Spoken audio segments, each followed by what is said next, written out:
রিকশায় ঘুরে ঢাকায় নির্বাচনী প্রচারণা চালালেন আমিরে জামাত। আমিরে জামাত নির্বাচনী মাঠে নেমে পড়েছেন।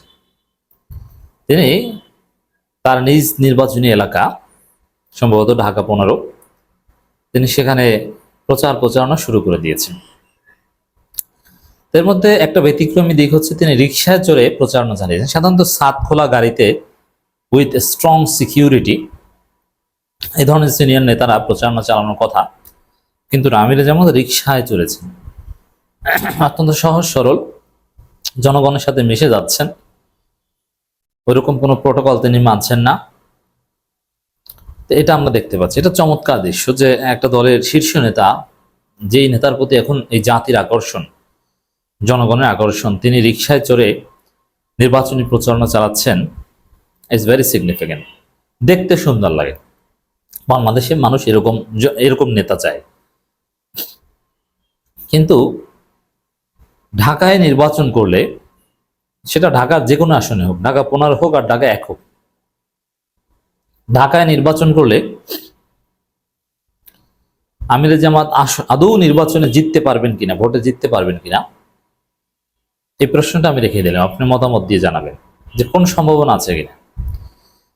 এক্ষেত্রে জামাত আসলে কোন বিবেচনায় ঢাকা 15-তে আমিরে জামাতকে নির্বাচন করাচ্ছে? ভোটার সাইকোলজি কি?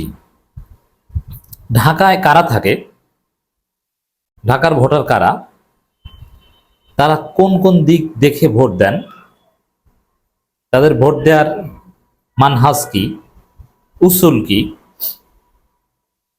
জামাতের সাংগঠনিক শক্তি ওখানে কতটুকু, প্রতিপক্ষ কারা, অতীতে কারা জিতেছিল, কেন জিতেছিল, কিভাবে জিতেছিল, এই সব কনসিডার করলে নির্বাচনের পর আমার বক্তব্য মিলেই দেখেন, ঢাকার কোনো আসনে জামাতের কোনো প্রার্থী জিতবে এটা আমি অসম্ভব মনে করি। সারা বাংলাদেশে হয়তো বা 35-50টা আসন জামাত জিততে পারে বা 30, কিন্তু ঢাকার কোনো আসনে জিতবে এটা অসম্ভব। বাংলাদেশের রাজধানী ঢাকা এখন পর্যন্ত জামাতকে এমপি হিসেবে গ্রহণ করার জন্য প্রস্তুত না। সেই পর্যায়ে ঢাকা যায়নি বা জামাত সেরকম কোনো ভিত্তি তৈরি করতে পারেনি। যেমন আমিরে জামাতের নিজ নির্বাচনী এলাকা মিরপুরের একটা অংশ, কাফরুল, ওইসব জায়গায় আমিরে জামাত সমাবেশ করলে লক্ষ কোটি লোক নিয়েও সমাবেশ করতে পারেন, কিন্তু ভোটের ক্ষেত্রে দেখবেন যে জামানত রক্ষা হওয়া কঠিন। কারণ কি?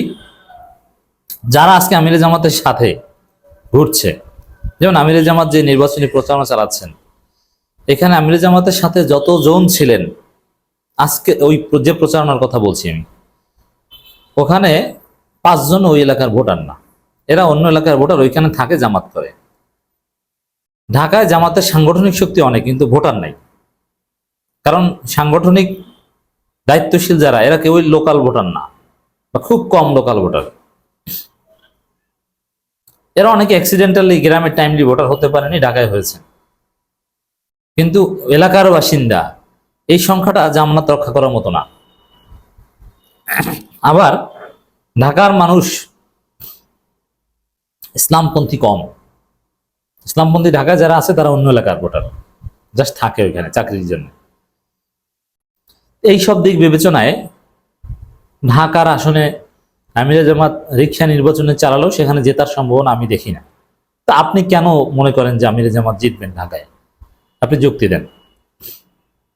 আমি জানি না যে জামাতের নির্বাচন পরিচালনা কমিটি কোন বিবেচনায় তাকে ঢাকা 15-তে নির্বাচন করার কথা বলছে। আমার মনে হয় না যে তাদের বাস্তব ভিত্তিক কোনো এলেম আছে।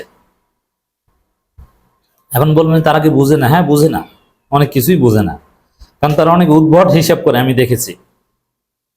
তারা কোন জায়গায় কে জিতবে এরকম একটা হিসাব একদম মৌলিক নির্বাচন পরিচালনা কমিটির কয়েকজনের সাথে আলোচনা হয়েছে। তারা এমন এমন জায়গার কথা বলে যে ওখান থেকে জামাতের প্রার্থী জিতে আসবে, অথচ সেখানে জামানত বাজেয়াপ্ত হবে, আমি 100% নিশ্চিত। সেখানে জিতিয়ে দেয়, এর মানে তারা বাস্তব ভিত্তিক জ্ঞান রাখে না। আবার তাদের একটা সমস্যা আছে, নির্বাচন মজার বিষয় দেখেন, এগুলো ভোটের পরে যোগাযোগ করেন ভাই, আবেগে লাফাইন না। আবেগে আমাকে একটা গালি দিয়ে দেন, সব হবে। কিন্তু বাস্তব ভিত্তিক কথাগুলো আমল করে আমরা চাই জামাত ইসলামী ভালো করুক, ইতিহাসের শ্রেষ্ঠ ফলাফল করুক। কিন্তু উদ্ভট সিদ্ধান্ত নিলে, অবাস্তব কল্পনা বিলাসে থাকলে হবে না। আপনাকে বাস্তব ভিত্তিক এলেম থাকতে হবে, কিন্তু সেটা নেই। যেমন এরকম হয় যে নির্বাচন পরিচালনা কমিটি বা এই সংক্রান্ত যে কমিটি আছে জামাতের, যেন আমিরে জামাত হেরে যাবেন, কেন্দ্রীয় অমুক নেতা সে ভোট পাবেন না, জামানাত বাজেয়াপ্ত হবে, মানে এটা অনেকে লজ্জাও বলেন না। বা অথবা চাকরি থাকে কিনা, অমুকে হেরে যাবেন এটা বললে আমার পদ থাকে, বলে না। অথচ সে বুঝে জামাতের ভিতরে মত প্রকাশের স্বাধীনতা নাই। নির্বাহী পরিষদে কিংবা মজলিসে শুরায় এস্টাবলিশমেন্টের বিরুদ্ধে বললে কিনে পদ না থাকে, এই ভয়ে অনেকে বলে না, চুপচাপ থাকে। কিন্তু ইন্টারনালি আমাদের সাথে চা খাওয়ার সময় ঠিকই বলেন যে ভাই এবার রেকর্ড টেকর্ড করেন না, কিন্তু বা বললেন না, কিন্তু শোনেন এটা। কিন্তু ভিতরে যখন বলা দরকার তখন বলে না। এই বিষয়গুলো সমাধান করতে হবে, বাস্তব ভিত্তিক হতে হবে। ঢাকার সব আসনেই নির্বাচন করতে হবে, কিন্তু জেতার আশা করা যাবে না। মিনিমাম সেকেন্ড হওয়ার আশা করেন আপাতত, তাহলে পরবর্তীতে জিততে পারবেন। আর আমিরে জামাতকে নিশ্চিত পরাজয়ের এলাকায় দিয়েন না। আমিরে জামাতকে ওই সব জায়গায় দেন যেখানে নিশ্চিত জয় আছে অথবা সম্ভাবনা আছে জেতার, এরকম 2 জায়গা বা 3 জায়গা দেন। এক জায়গায় নিশ্চিত জয়ের জায়গায় দেন, যে না এখানে জিতবেই, কলা গাছ দাঁড় করালো জিতবে। কারণ আমিরে জামাতকে জিতিয়ে আনাটা জরুরি, এটা সম্মানের সাথে সম্পর্কিত, মান সম্মানের বিষয়। তো রিক্সা চড়ে নির্বাচনের প্রচারণা চালালেন, যাদেরকে নিয়ে চালিয়েছেন তারা কেউই ওখানে ভোটার না, অথবা ওখানে 100 জন থাকলে 5 জনও ভোটার না। আপনি এভাবে রাজনীতি হয় না। আর ঢাকার ভোটিং পলিটিক্স অনেক জটিল। সেখানে কিভাবে স্থানীয় নানান গোষ্ঠী এটার প্রভাব বিস্তার করে। আমি ফেয়ার ভোট হলেই ফেয়ার ভোটের কথাই বললাম। যেমন বিএনপি জামাতকে দেখেছি এবার, বিএনপি আওয়ামী লীগকে দেখেছি, এবার জামাতকে একটা সুযোগ দিতে চাই। এই যে স্লোগান, এটা ঢাকায় স্লোগান উঠছে না। আপনি জরিপ করেন, আর জামাতের জরিপ আমি বিশ্বাস করি না। জামাতের জরিপ অনেক ক্ষেত্রে ভুয়া জরিপ হয়। জামাতের জরিপ আমি অ্যাটলিস্ট বিশ্বাস করি না। 2008 সালে জরিপ করে জামাত অনেক সিট বানিয়ে দিয়েছে, নিশ্চিত। নয়া দিগন্ত জামাতকে ক্ষমতা এনে দিয়েছে 2008 সালে, অথচ সিট দিয়েছে 2টা। অথচ জামাতের অনেকে বলেছিল এইসব জরিপ ভুয়া, সিট পাবে 2টা, সিট দিবে 2টা, আপনি পাবে কি? তো এরকম অনেক জরিপ বা প্রপার ম্যাথোডোলজিও জানে না এরা যারা জরিপ টরিপ করে, এদের এলেমের অভাব আছে। এই জন্য বাস্তব ভিত্তিক হতে হবে, আমিরে জামাতকে জিতিয়ে আনতে হবে, এখানে অন্য কাউকে দেওয়া হোক। আর জোটগতভাবে নির্বাচন করলে বিএনপির সাথে মিলে, তখন এটা ভিন্ন ছিল। আর শুধু জামাত বা ইসলামপন্থীরা নির্বাচন করে ঢাকায় জিতবে, দ্যাটস ইম্পসিবল। চরমনে কিছু ভোট আছে, কিন্তু তা দিয়ে সর্বোচ্চ জামানত রক্ষা হতে পারে, কিন্তু সেকেন্ড হওয়াটা কঠিন হবে। এখন যারা আশ্চর্য হচ্ছেন, নির্বাচনের পর ভোটের পরে এই ভিডিও খুঁজে একটা মন্তব্য করেন যে আমি কি বলছিলাম। চমৎকার কথা বলেছেন, পথসভা করেছেন, এলাকার মানুষের সাথে কথা বলেছেন, ভালো কথা বলেছেন, কিন্তু যাদেরকে নিয়ে বলেছেন অল্প কিছু লোকাল ভোটার, বেশিরভাগই অন্য এলাকার।